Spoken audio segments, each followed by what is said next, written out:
Good morning. কেমন আছো তোমরা? আশা করি তোমরা ভালো আছো। তোমাদের সুস্থতা কামনা করে নতুন একটা ব্লগ শুরু করলাম। আর চারপাশটা দেখতে পাচ্ছ কি অন্ধকার হয়ে আছে, দেখো পুরো কুয়াশা পড়ছে। তো যাই হোক, সকালবেলা দেখো আমি এখন যাচ্ছি একটু দোকান। আর বাড়ির এই মাংস আনা কাজটা আমার ওপরেই দায়িত্ব, বুঝলে। আমি ভালো মাংস আনি বলে সবাই জানি না, তাই জন্য। আর আমার পিছন দিকটা দেখতে পাচ্ছ পুরো কুয়াশাই কুয়াশা। তো যাই হোক, চলো দোকান যাই, গিয়ে মাংস কিনি, তারপর আবার এসে কথা বলছি। আর দেখো চারপাশটা দেখতে থাকো আর সঙ্গে থাকো। তো বন্ধুরা দেখো, আমি চলে এসেছি, টিফিনও হয়ে গেছে। এবার যাচ্ছি একটু বাজার, কারণ আজ তো বাড়িতে হবে বিরিয়ানি। তো বিরিয়ানি না মশলাটা শেষ হয়ে গেছে, তাই জন্য একটু দোকান যাচ্ছি, ওখান থেকে বিরিয়ানি মশলা আনবো। তারপর আর টুকটাক কাজ আছে। সকাল তো প্রচুর কুয়াশা ছিল, এখন রোদ উঠেছে, একটু জিনিসপত্র রোদে দেওয়ার আছে।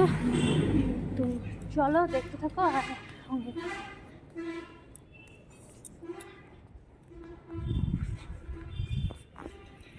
আর এই দেখো চলে এসেছি দোকান, একটা মুদিখানার দোকানে। তো চলো জিনিসপত্র নেই, তারপর আবার কথা বলছি তোমাদের সাথে। না, এমনি এমনি চাল মশলা আছে তো? হ্যাঁ, চাল আছে। আরে আমি টাইম পর দেখো তোমাদের সাথে কথা বলছি। আর এই দেখো রান্নাটা হয়েই গেছে। তো এখন কার জন্য প্লেটে বাড়ছে বলো তো?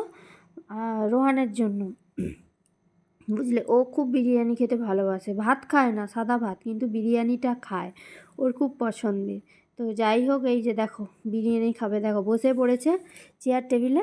আর ওই দেখো নাকটা দেখতে পাচ্ছ, নাকটা পড়ে ছড়ে গেছে, এত বদমাশি করে কি বলবো।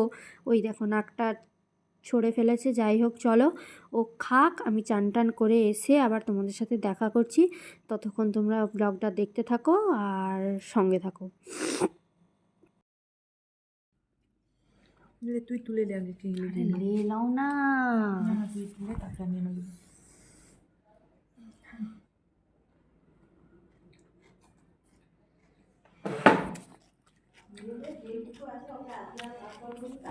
যাই হোক, এটা পরের দিন, দেখতেই পাচ্ছ আমি সন্ধেবেলা এখন হচ্ছে পিঠে বানাচ্ছি। আর আমার ফেভারিট পিঠে পাটিসাপটা পিঠে। আর এই দেখো এটাই লাস্ট, ঠিক আছে। তার আগে আমি অনেক বানিয়ে ফেলেছি, আর এটাই লাস্ট। আর আমি এই পিঠেটা বানাতে পারি, আর অন্য কোনো পিঠে বানাতে পারি না, এটাই বানাতে পারি। তো তোমরা দেখো, আর কেমন লাগছে অবশ্যই কমেন্টে জানিও। ভালো লাগলে লাইক কমেন্ট শেয়ার করতে ভুলো না। আর যারা এখনও আমার চ্যানেলটা সাবস্ক্রাইব করোনি, পাশে থাকা বেল বাটনটা অন করে দিও, যাতে পরবর্তীকালে ভিডিও আসলে তোমাদের কাছে সবার আগে পৌঁছে যায়। তো চলো দেখতে থাকো আর সঙ্গে থাকো।